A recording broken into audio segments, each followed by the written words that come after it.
കടം മേടിച്ചിട്ട് തിരിച്ചു കൊടുക്കാത്തത് ലാഘവത്തോടെ എടുക്കുന്ന ആളുകളുണ്ട്.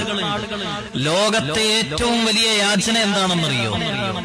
ഇല്ലായ്മ പറഞ്ഞ് വല്ലായ്മ പറഞ്ഞ് കൂട്ടുകാരന്റെ കുടുംബക്കാരന്റെ കയ്യിൽ നിന്നും പണം മേടിച്ച് കള്ളം പറഞ്ഞിട്ട് തിരിച്ചു തരാമെന്ന് കള്ളം പറഞ്ഞ് മേടിച്ചു പോക്കറ്റിലിടുന്ന ആ പൈസ അതൊന്ന് തിരിച്ചു കിട്ടുവാൻ വേണ്ടി കൊടുത്തവൻ യാചിക്കുന്ന ആ യാചന, അതിനേക്കാളും വലിയൊരു യാചന ലോകത്ത് വേറെയില്ല.